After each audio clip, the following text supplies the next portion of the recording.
welcome back to another episode of 4 Against Darkness Expanded Edition, and we are at Silverham doing the Treacheries of the Troublesome Towns, Tomb 1 and 2.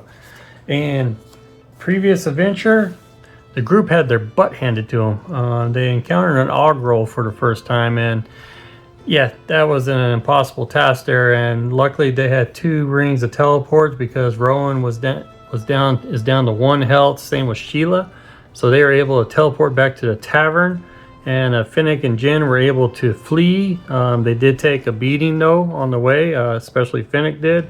Jen is doing all right. Since they decided to stay at the tavern overnight, each one is improved 1 health point, so Rowan is at 2, and that brings Fennick up to 6. And Jen's at 8. I think her max level, max hit points is 9, so she's at full max. Good job, Jen. And Sheila is at 2. So they rested up and they're having their little biscuits and gravy or whatever in the morning. There's just one problem. Since they went back and stayed the night, the Goblin Pirate said they only had yesterday, 1 day, to find this character to steal some item from. So we're gonna go ahead and roll and see if the goblin decided to hang out over in the that food shop, I believe, with the gnome, that crusty old gnome, I believe was his name. The Gourd and Goblin Rootworks, and the gnome owner was Bramble was his name. And so we'll go ahead and roll a d6. 1 to 3, he's still around. 4 to 6, he is not, because I sure would like to finish one of these side quests for once. So we roll, and 1 to 3, he is still there. Yeah, cool. And we can still complete this quest. Thank you, dice roll.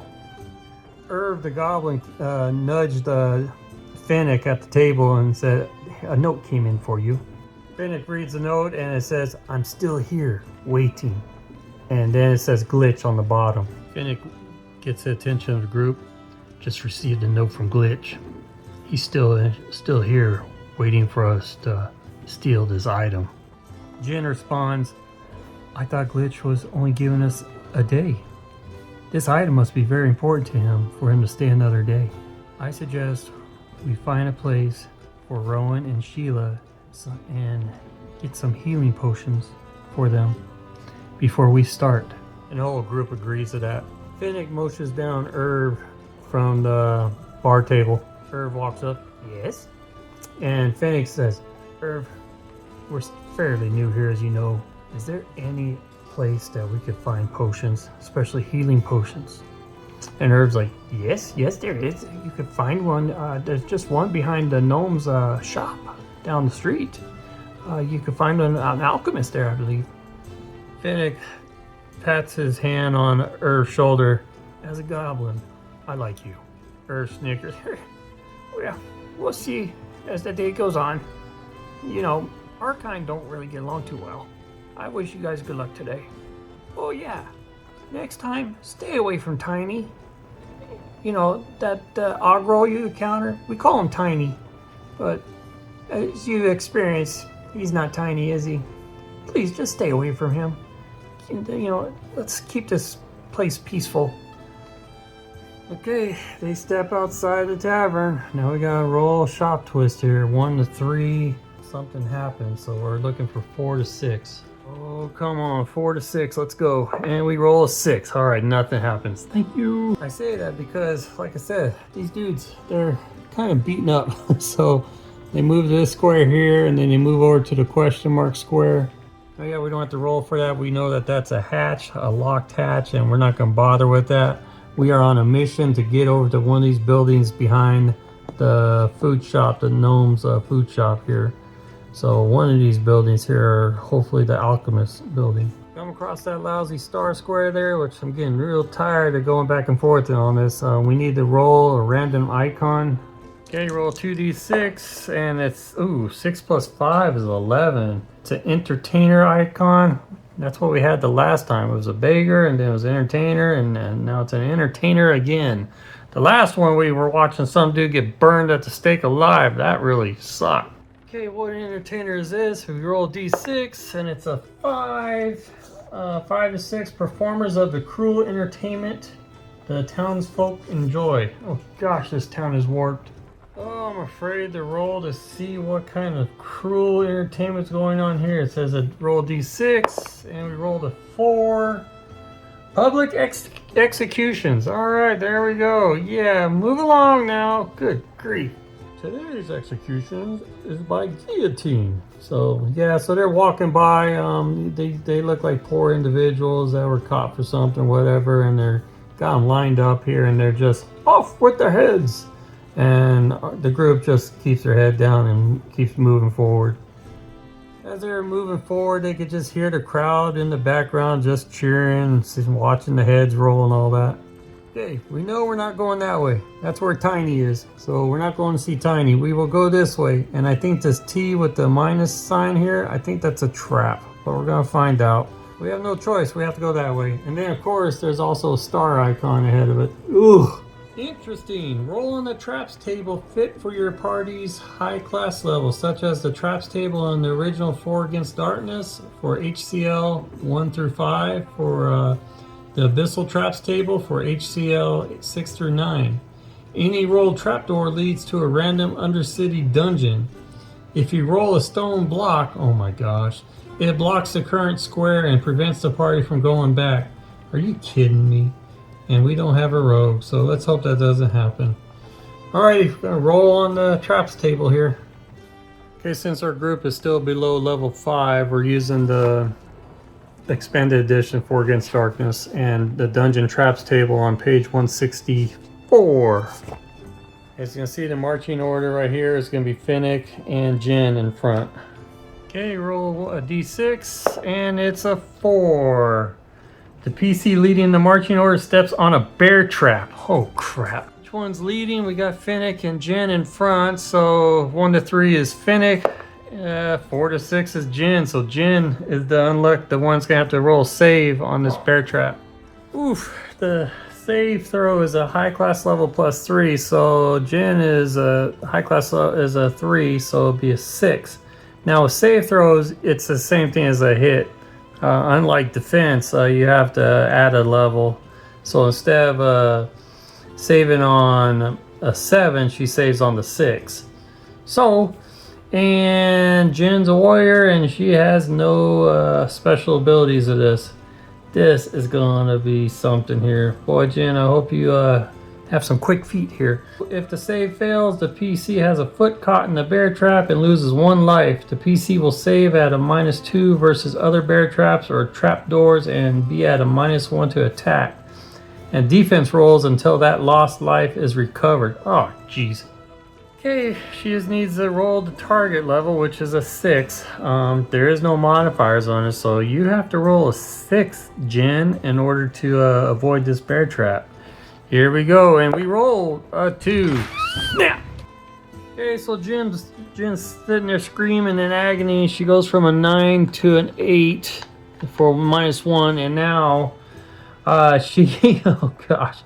The PC will save at a -2 versus other bear traps or trap doors and be at a -1 to attack and defense rolls until that lost life is recovered. So from here on, she has a -1 to her attack and defense rolls. I'm assuming there will be no more bear traps. Oh, she's sitting there screaming in agony, just screaming, ah! And Rowan was able to get over there, and with his strength was to open up that trap and get her foot out. And they all know who set that trap, and he's just down the street there. His name of Tiny the Ogrel. We're sure that him and his crew have set traps out here. Okay, after that ordeal, they move up, and now they're in a star icon here. What happens? Okay, when you encounter these star icons, it's basically a special icon, and when you enter the square, you roll on Ye Town Events Table.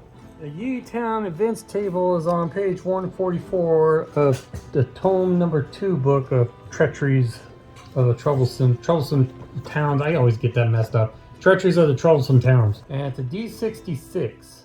Okay, the first one will be the 10s. The 6 plus 1, 61. 61s, the snotty swarmlings. Moronic undergoblins follow a random party member everywhere and obey their every whim. While too stupid to carry any item without breaking it, they excel at dying and taking hits. Their mob counts as a single retainer with 3 life.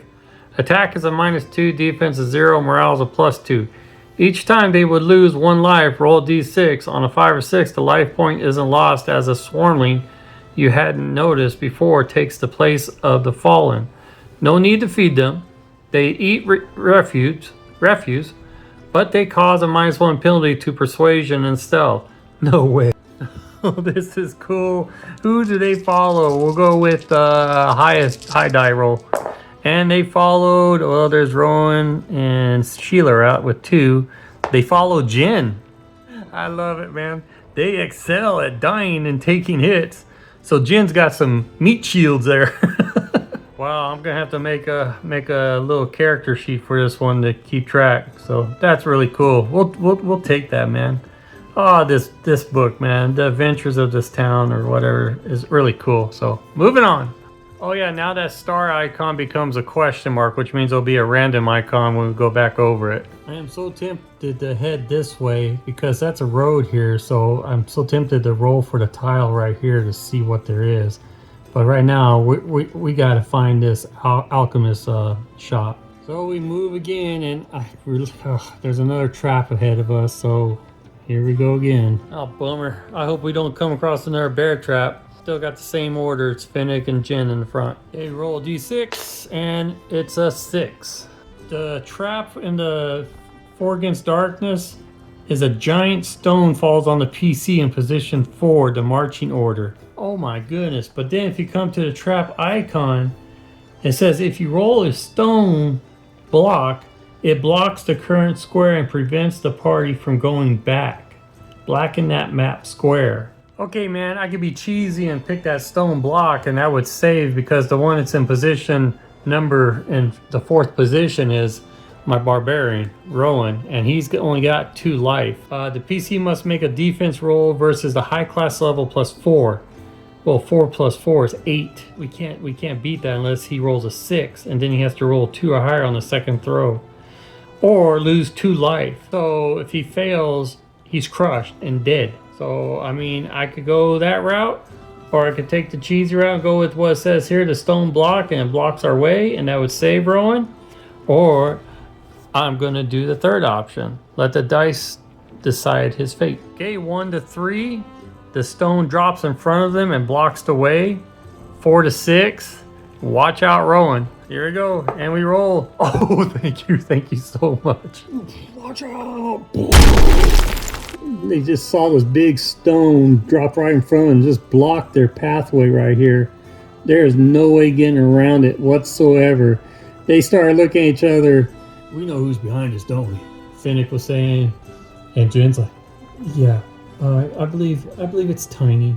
Oh, decisions. So now we can't get over here. We are just 1 space away from getting over here to the alchemist, possibly alchemist. It could be this one too. I'd have to roll to find out which one. But it's forcing us, we have to go this way, and Tiny's over here, man. Tiny's sitting there waiting for us. They put the trap there, and they're trying to get us back over here, and he wants to end us. Or I roll for a new tile and see what we have going here, which I think I'm going to do. We're going to roll a new tile. Oh, this town has a bunch of surprises here. So let's go ahead and roll for a new tile. Blue will be the 10s, and we roll. It's a 62. Okay, we got a 62 here, and that looks like boardwalk stuff. So, I'm not sure. Oh, dude, I could probably fit that in. Look at that. 3 there, 3 there. I could probably fit it in this way.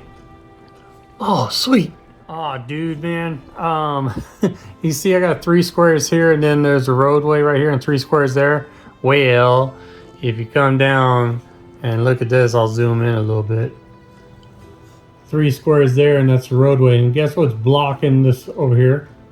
I can't put it that way. I'm going to have to reverse it. Very cool. I was able to get the tile in. I just reversed it because if we had that over here, it would have been totally blocked. So I switched it around.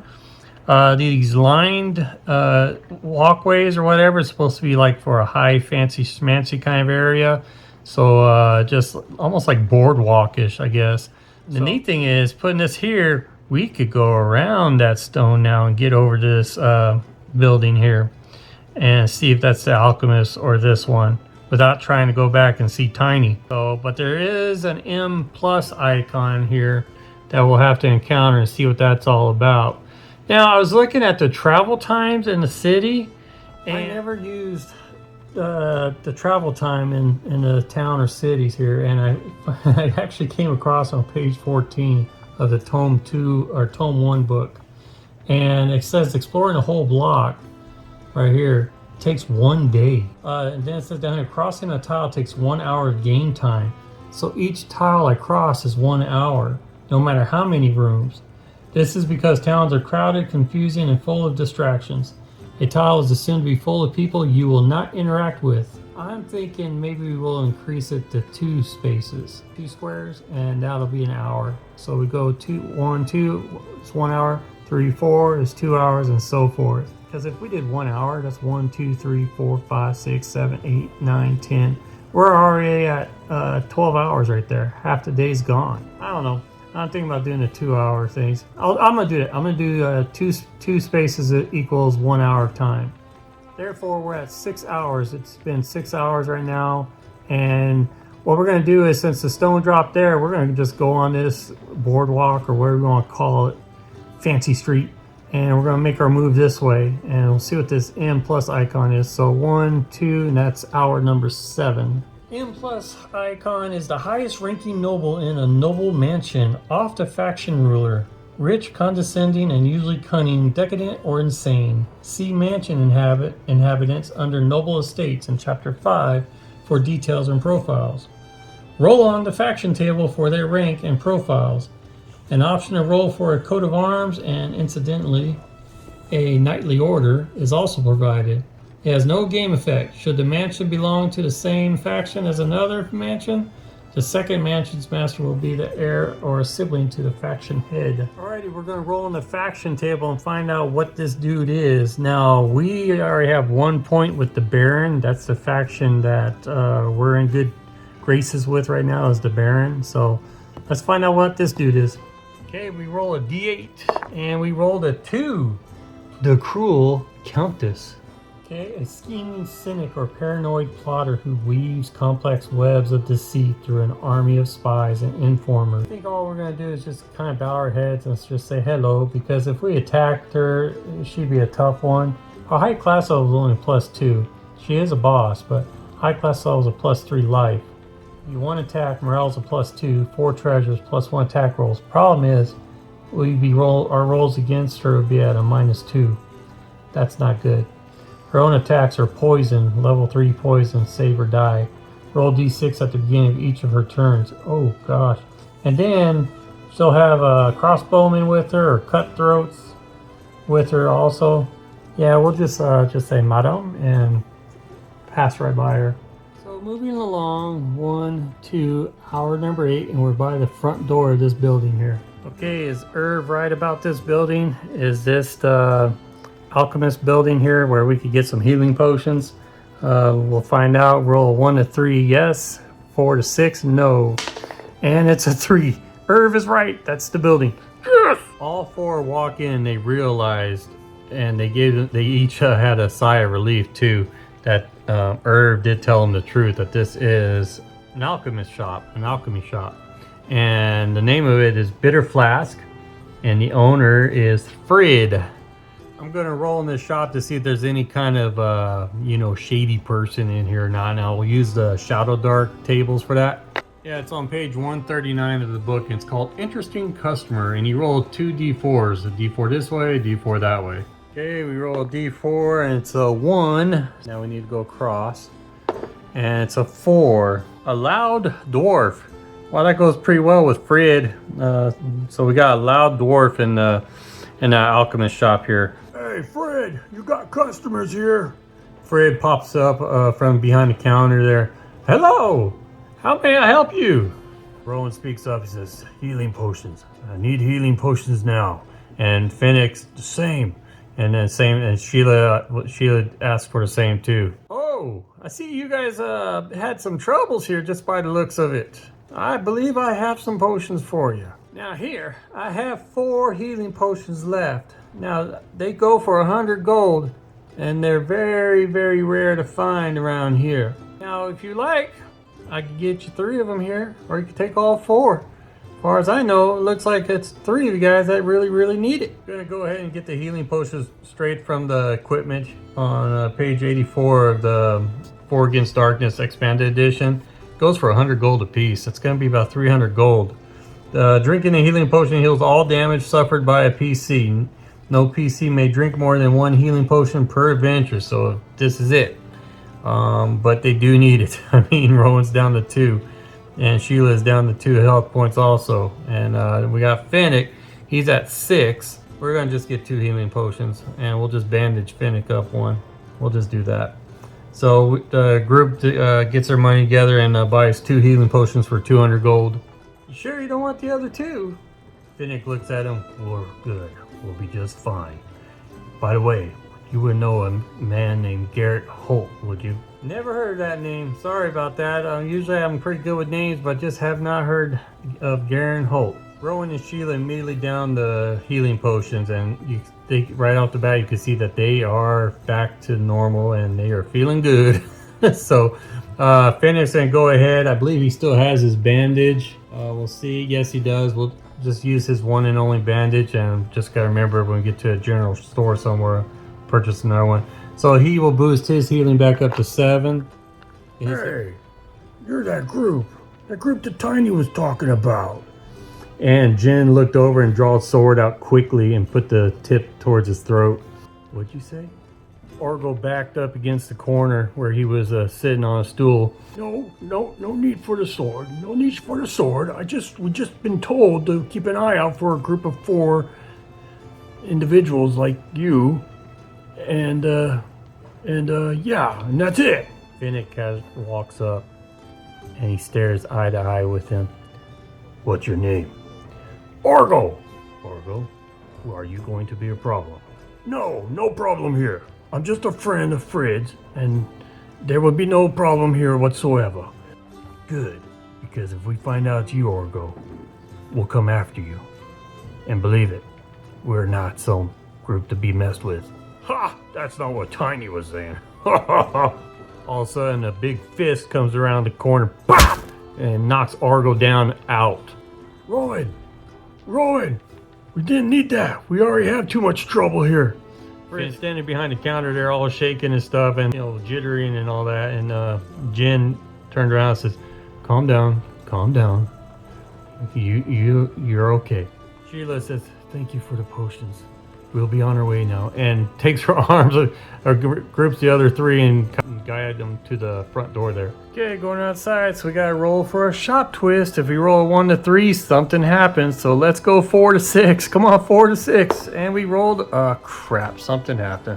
Shop twist table, you gotta roll 3d6, and you add them up. There's 5 plus 5 is 10, plus 4 is 14. That sounds like we've done this one. Oh, no, it isn't. Tough neighborhood. Oh, jeez.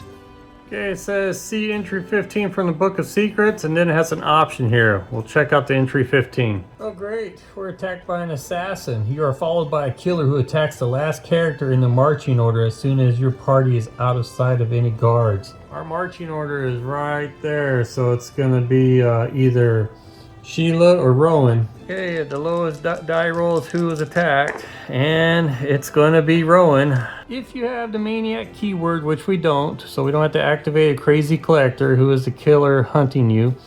If not, but you have either Nemesis or Blue Mingo, we do have Blue Mingo as a keyword, so go to entry 54. Entry 54 says the Tramingo, which if you remember a couple videos back, that's the 3-headed flamingo that we encountered in one of the buildings there, and we took off because we were not powerful enough to fight that. So I gone ahead and ticked the entry here, and it says roll on the impersonator's table instead and fight what you get. Alrighty, rolling on the impersonator table, and it's a D8, and we rolled a 5. A minor vampire, huh? Interesting. Minor vampire, high class level +3, so it's gonna be a level 7, maximum's 8. High class level 4 +1 makes it only 5. We got this one, man. All right, told me go on 4 Against the Abyss to get better, more information on it. Any character taking damage from a vampire must roll a save versus level 4 magic or lose 1 level. Lose 1 level. Oh my goodness. Vampires are affected only by magic weapons, spells, characters with Vampire Hunter's expert skill, holy water, or attacks that inflict 2 wounds with a single blow. See Vampirism. Page 36. Reactions. D6 1 to 3 to bribe is 200 gold pieces. 4 to 5 to fight. 6 is a quest. Okay, checking inventory. None of us have any weapons that draw 2 damage. Jin has 2 vials of holy water, which is not enough to defeat the vampire. It's not looking good here, man. So I'm gonna do something for the very first time playing 4 Against Darkness. I am actually gonna try to roll a reaction here. A D6 1 to 3 to bribe, and that's what I'm hoping for. It's 200 gold. We do have enough. We're getting pretty low on our gold. 4 to 5 is fight, and 6 is a quest. We'll go ahead and roll Rowan's red dice, since Rowan would be the one getting attacked here if we fail. So we're hoping for 1 to 3 or a 6, and we rolled a 3. Yes. So we're like, hey man, we got some gold for you, man. So we give him 200 gold pieces for him to leave us alone. Yeah, right here. Minor vampire, 1 to 3 to bribe, 4 to 5 to fight, 6 is a quest. Kind of interested in rolling a 6, but we're happy with it. Let's move on. My goodness, we dodged the boulder right there. All right, we're outside here, so we're gonna go 1, 2 right here, and that's another hour, so it's hour number 8. Okay, these buildings have 6 squares in them, so we're gonna search, and we're gonna go to these 2 buildings here and try to find that dude, that goblin pirate wants us to steal from. So we move 1, 2 there, that's another hour. 1, 2 there, and that's another hour, so we're 10 hours in. Okay, since it's getting close to evening here, so we're gonna go into this room right here and find out what building this is. Okay, rolling 2d6 on the shop table, and we come up with a 9. Alrighty, we gotta roll a d8 to see what type of shop this is, and we rolled a 7. And a 7 is services. Shop table services is a 2d6, and we rolled a 5 plus 2 is 7. We're in an inn and a tavern.